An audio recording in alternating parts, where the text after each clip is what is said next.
"You're an alcoholic, Mom. We can't watch you destroy yourself anymore." My daughter's voice cut through the silence of my living room. I stared at her, then at my son, then at my ex-husband, standing awkwardly by the window like he'd been invited to someone else's party. My hands found the edge of the sofa. I needed something solid, something real. "I don't drink," I said quietly. "That's what they all say," my son replied. The words landed wrong. Everything about this moment felt wrong. I'd woken up this morning in my own home, made my usual coffee, read my emails, fed my cat. Normal Tuesday. Then the doorbell had rung at 9 in the morning, and here they were. All of them. Coordinated, rehearsed. I was Adayella Barton, 58 years old, retired accountant. I'd spent 40 years building a reputation for precision, for clarity, for control. I didn't drink. I'd never been a drinker. A glass of wine at Christmas, maybe champagne at a wedding. That was the extent of it. My ex-husband knew this. My children knew this. Yet here they stood, presenting me with an intervention like it was an intervention they'd rehearsed. My daughter, Christine, held a printed packet in her hands. I could see the title from where I sat. Recognizing Alcohol Dependency. My son, Marcus, wouldn't meet my eyes. He kept looking at his shoes like they held answers. My ex-husband, Gerald, had the expression of someone who'd been told to attend a funeral for someone they'd never met. "When's the last time you remember having a drink?" Christine asked, reading from her packet. "I don't know. Months ago. Maybe longer." "See?" Marcus said to Christine. "She doesn't even remember." "That's not what that means," I said. My voice sounded strange in my own ears. "That means I don't drink regularly enough to track it." Christine flipped through her pages. "We've documented your behavior over the past 6 months. The way you've been isolating, the mood swings, the memory lapses." Memory lapses. I'd forgotten to buy milk once. I'd mixed up a dentist appointment. These were the crimes being presented as evidence of my alcoholism. I felt something cold move through my chest. Not fear exactly. Something sharper. Something that felt like watching the ground shift beneath me. "Who documented this?" I asked. "We all did," Gerald said. His voice carried that careful tone he used in his new marriage, the one where he was always trying to be reasonable. "We love you, Adayella. That's why we're here." The word love felt like a weapon. I stood up. My legs felt uncertain, but I made them move. I walked to the kitchen. I needed water. I needed time to think. I needed to understand how my own family had gathered in my home and decided I was someone I wasn't. In the kitchen, I filled a glass from the tap. My hands were steady. That surprised me. I expected them to shake. I expected to feel panic. Instead, I felt a cold clarity settling over me like frost. Something wasn't right. This intervention wasn't about alcohol. Interventions didn't happen because someone had forgotten a dentist appointment. I came back to the living room. Christine was still holding her packet. Marcus was texting someone. Gerald was checking his watch. "I want you all to leave," I said. "Mom?" Christine started. "Now. I want you to leave my home." They exchanged glances. The kind of glances that suggested they'd anticipated this reaction, that they'd probably discussed it beforehand, that this was part of their plan, whatever their plan actually was. "We're not leaving until you agree to go to a treatment facility," Christine said. "We've already found one. It's very good, very discreet." "I'm not going anywhere. I don't have a problem." Marcus finally looked up from his phone. "Mom, we have receipts. From the liquor store. Charges on your credit card." My stomach did something complicated. Charges on my credit card. I pulled out my phone and opened my banking app. I scrolled through the transactions from the past 6 months. There, in black and white, were charges from Riverside Spirits. Multiple charges. Hundreds of dollars worth. I'd never been to Riverside Spirits in my life. "Those aren't mine," I said. "That's your credit card," Christine said. Her voice had taken on a softer quality, the kind of softness people use when they're talking to someone they believe is delusional. "Someone used my card." "Who would do that?" Gerald asked. I didn't have an answer. I stared at my phone, at the charges that had appeared in my account without my knowledge, at my family standing in my living room, convinced they had evidence of something I knew wasn't true. "I need you to leave," I said again. "All of you. Right now." Christine stood. Marcus stood. Gerald moved toward the door like he'd been waiting for permission. But Christine didn't move toward the exit. She moved toward me. She took my hand. Her touch felt clinical, practiced. "We're going to call you tomorrow," she said.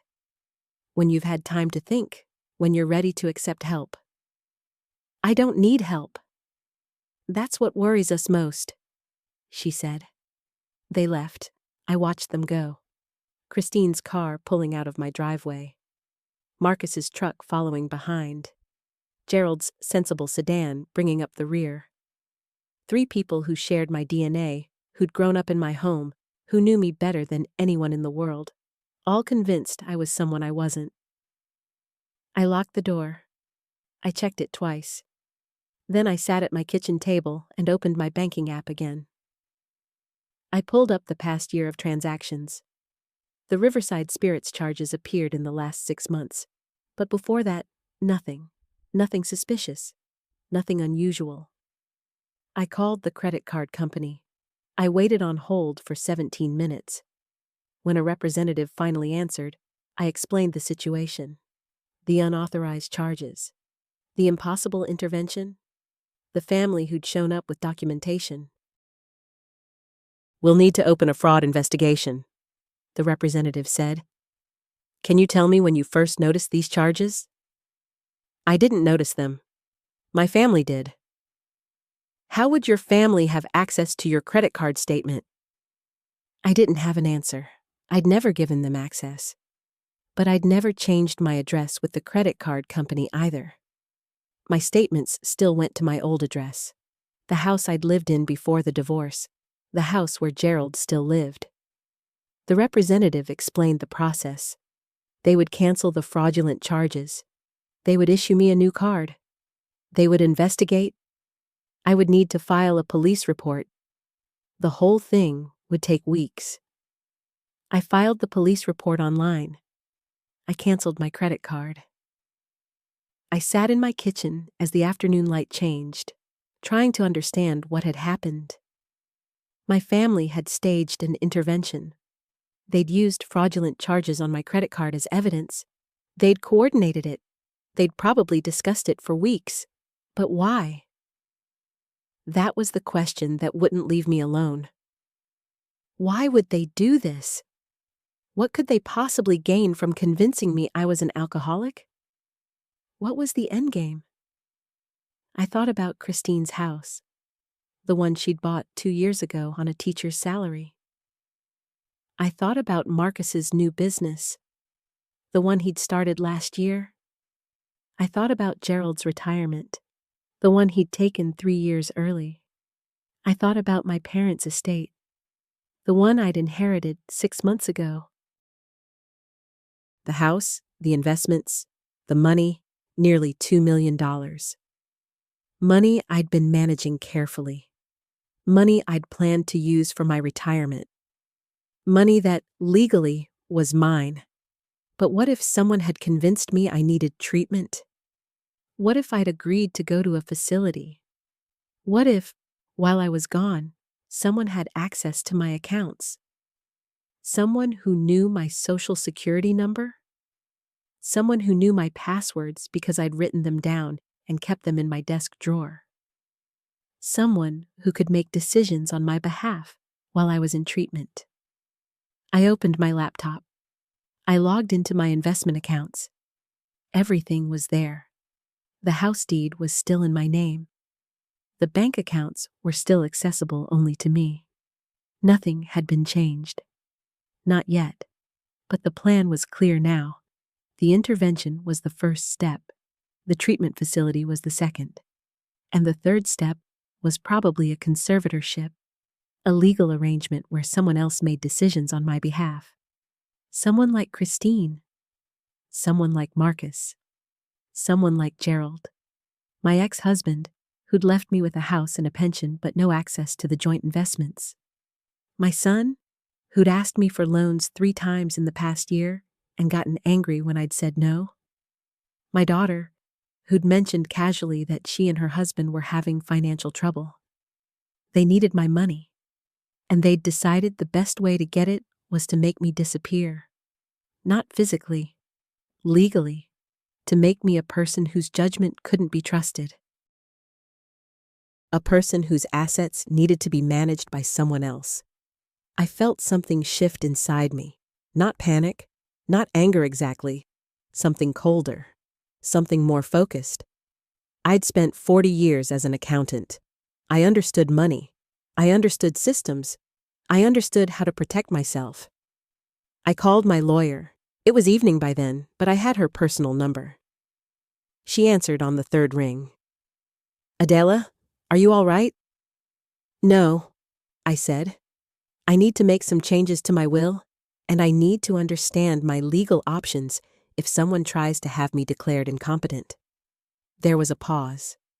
The kind of pause that suggested she was recalibrating, that she was understanding this wasn't a routine call.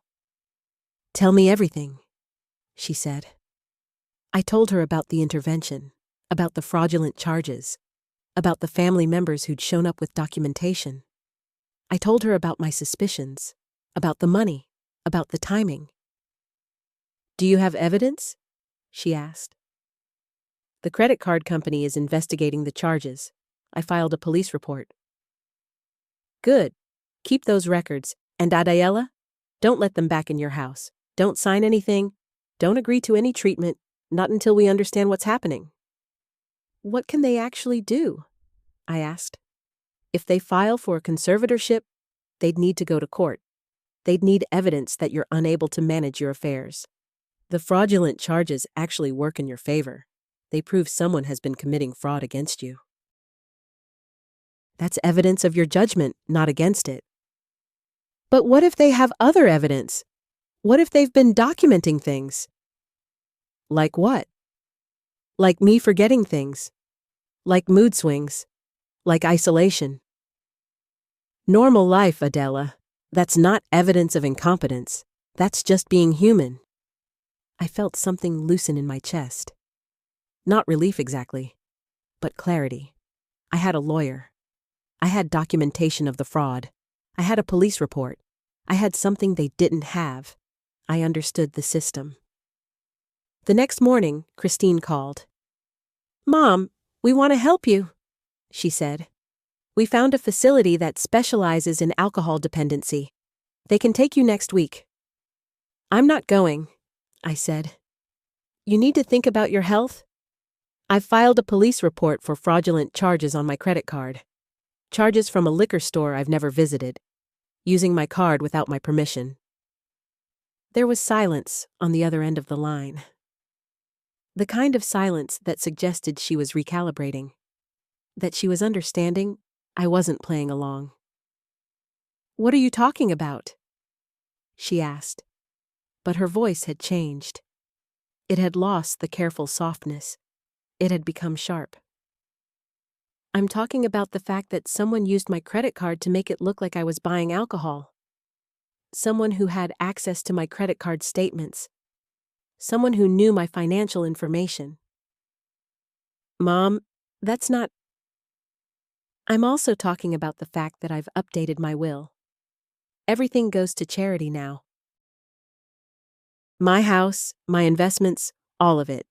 And I've put a freeze on my accounts. No one can access them but me. You're being paranoid, Christine said. This is exactly what we were worried about. No, I said. This is exactly what you should be worried about, because I understand what you were trying to do, and I've made it impossible. I hung up. I didn't answer when she called back. I didn't answer when Marcus called. I didn't answer when Gerald called, with a voice message expressing concern about my mental state.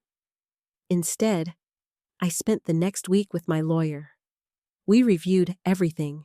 We documented everything. We made sure everything was protected. We filed additional reports with the credit card company, the police, and the financial institutions that managed my accounts. The police investigation took 3 weeks. When they contacted me, they had answers. The charges had been made online. They'd used my credit card number, but a different address for delivery. A post office box. A post office box that Christine had opened 6 months ago. They'd ordered cases of wine and liquor. They'd had them delivered to a location where I'd never go. They'd created receipts. They'd created a pattern. They'd created evidence of a crime that had never happened. When I asked the detective why they would do this, he said something I'll never forget. People do terrible things when they're desperate, and money makes people desperate. The police recommended charges: fraud, wire fraud, identity theft. Christine and Marcus were both implicated. Gerald wasn't directly involved, but his name appeared on several documents related to the conservatorship paperwork they'd started preparing. I had to make a choice. I could press charges. I could take my family to court. I could watch my daughter and son face criminal prosecution. Or I could do something else. I chose something else. I called Christine. I asked her to come to my house, alone. She came, probably expecting me to be angry, probably expecting me to be ready to fight. Instead, I was ready to talk. Why? I asked her. She sat at my kitchen table, the same table where we'd eaten breakfast together when she was a child, the same table where she'd done her homework, the same table where I'd taught her to balance her first checkbook. Because we needed help, she said. Because you had money and we didn't. Because you kept saying no. So you decided to steal from me? We decided to protect our future. You were going to leave everything to charity. You said so. You said you didn't need it. It's not yours to take. I know that now, Christine said. I know that now.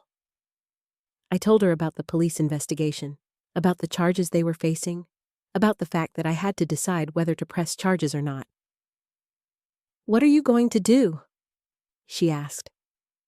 I'm going to give you a choice, I said. You can repay me every penny, with interest. You can go to therapy. You can understand why you thought this was acceptable, and you can never contact me again until you've done all of that. Or I press charges and let the system handle it. What about Marcus? What about Dad? That's between them and me, but you need to understand something. I gave you life. I gave you education. I gave you everything I could, and you tried to steal from me. That's not something I can forgive quickly. That's not something I can forgive easily. That might not be something I can forgive at all. She cried. She apologized. She promised to repay me. I listened. I didn't feel anything. Not anger, not sadness. Just a kind of emptiness where love used to be. I made the same offer to Marcus. He accepted it. Gerald, I didn't need to make an offer to. Gerald was already facing his own consequences from his new wife, who discovered his involvement in the fraud and had filed for divorce. The money came back slowly. Christine and Marcus both took out loans. They both started making payments. It took 3 years, but eventually, every penny was returned. The interest was significant. I donated it all to a charity that helped people with substance abuse issues. If they'd wanted to use my money for that cause, I could at least make that happen. The house felt different after that. Quieter. Emptier. I'd lost my family. Not in a permanent way. Not in a way that meant they were gone forever. But in a way that meant the relationship I'd had with them was gone. That the trust was gone. That the assumption of love was gone. I spent time understanding what had happened. I went to therapy. I tried to understand how I'd raised children who would do this to me. I tried to understand what I'd missed, what I'd failed to teach them about integrity, about respect, about the difference between need and want. I also made new connections. I volunteered at a community center. I joined a book club. I took a pottery class. I built a life that didn't depend on my family, that didn't require their approval or their presence. A year after the intervention, I was sitting in my pottery class when the instructor asked me to share something about myself. I said I was learning to be alone. She asked if that was lonely. I told her no. Lonely was when you were surrounded by people who didn't see you. Alone was when you could finally see yourself. 2 years after the intervention, Marcus sent me a letter. He'd gone to therapy. He'd done the work. He wanted to know if we could talk. I agreed to coffee. We sat in a cafe and talked for 2 hours. He cried. He apologized. He explained that he'd been struggling with gambling debts and that he'd convinced himself that taking my money was justified because I was wealthy and he was desperate. I was wrong, he said. I know that now. And I'm sorry. I believed him. But I also knew that forgiveness wasn't the same as reconciliation. I could forgive him and still not have him in my life. I could understand why he'd done it and still not trust him. I could love him and still maintain distance. I'm glad you're doing better, I told him. I'm glad you've addressed the gambling. I'm glad you understand what you did was wrong. But I need you to understand that I can't have you back in my life the way things were. That's not something I can do. He nodded. He understood. We parted on good terms, but we didn't exchange phone numbers. We didn't make plans to see each other again. We just acknowledged that we'd both changed, and that the change meant we couldn't go back. Christine never reached out. She paid her debt. She made her payments. But she never apologized. She never went to therapy. She never tried to understand what she'd done. Eventually, the payments stopped coming. I had to hire a collection agency. The money came back, but the relationship never did. 3 years after the intervention, I was sitting in my living room on a Tuesday afternoon when I realized something. I was happy, not in a triumphant way, not in a way that felt like victory, but in a quiet, solid way that felt like peace. I had my home, I had my money, I had my life, and I had my dignity. I'd learned something from all of this. I'd learned that blood doesn't guarantee love, that family doesn't guarantee loyalty, that the people who know you best can also hurt you most deeply. But I'd also learned that I was stronger than I thought, that I could survive betrayal, that I could rebuild. Today, I'm 62 years old. I still live in the same house.